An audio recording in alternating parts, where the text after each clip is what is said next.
I just want to tell you a quick story about how I have been frequently duped in the past into purchasing products that are not great choices, but believing that they are. So, people that know me know I'm pretty health conscious. I'm a nurse. I'm a personal trainer. I buy mostly organic and non-GMO food. I like to garden, grow my own food, and I have, become more aware recently of how badly underregulated the skincare industry is. However, I thought I was making good choices already. Even when I did learn about that, I thought, well, yeah, but I've been buying good stuff, so I don't think that I don't think there's anything to be that concerned about. Was my thought when my friend introduced me to Beauty Counter. And was telling me about how underregulated everything the industry is, I at first thought, okay, well, but I know better. Then I went into my cabinets. I just finally finished kind of going through everything, and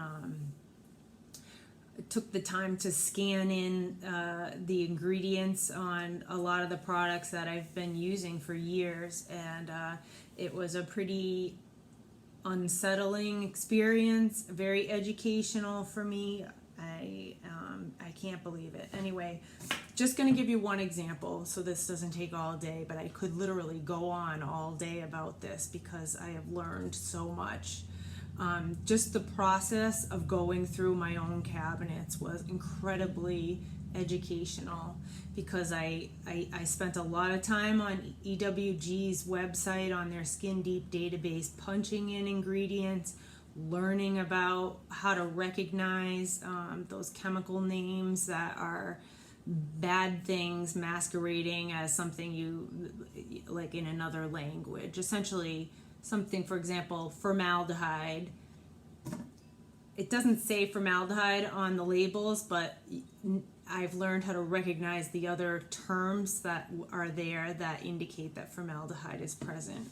So who would have known that, Anyway, this one example that I wanted to give, this was a product that I purchased for my son, who is a teenager.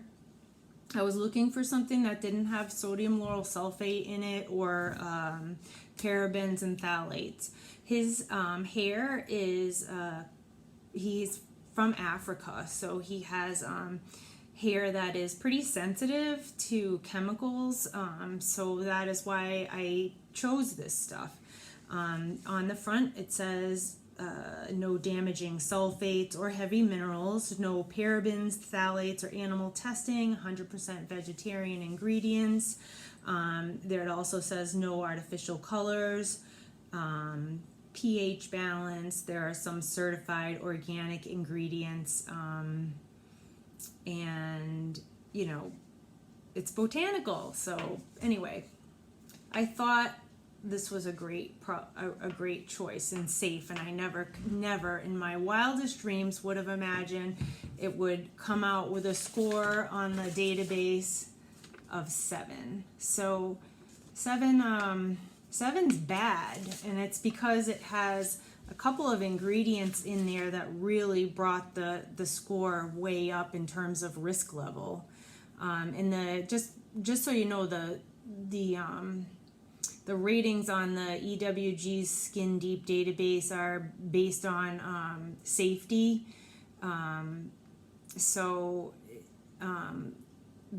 However, how risky it thinks a product is based on what's in there, it all gets kind of calculated up, and then they come up with a number. It has nothing to do with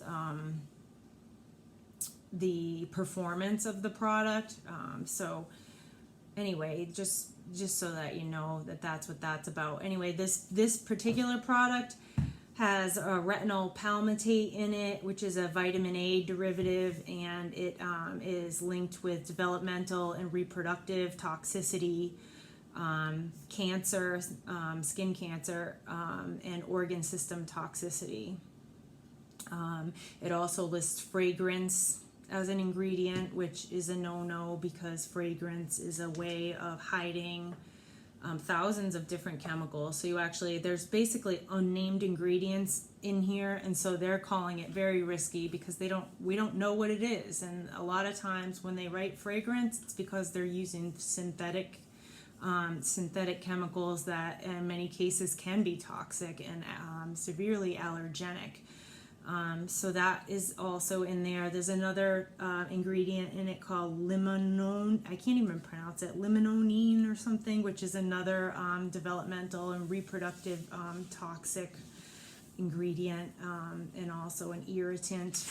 And it goes on and on. But the fact that I chose these for a teenage boy because I thought they were gentle, safe, and healthy, and then find out that that was a really bad choice. So I don't know. I was very surprised when I went through my entire cabinet to find that almost everything had concerning ingredients in it that don't need to be there, which is the other part of what I'm learning. So I guess the moral of the story is don't trust marketing, especially when it comes to cosmetics and skincare, because it's so unregulated that they can kind of say anything that they want. They can tell you that they're all natural, non-toxic, chemical-free, which is a ridiculous phrase because everything's a chemical. But anyway, there's all this eco-friendly business, and they'll put a tree on it and make you think that that it's earth friendly and so therefore safe for you, but then they'll put something in it that's like a formaldehyde releaser. So I guess my last point that I want to make is that it is well worth learning more about this issue, and it's why I joined Beauty Counter, and I'm now using their products and selling their products, because it's they are doing their best to continually review emerging data on the ingredients that they use, trying to choose safer and safer ingredients that they put into it, and they don't compromise on your safety or performance. So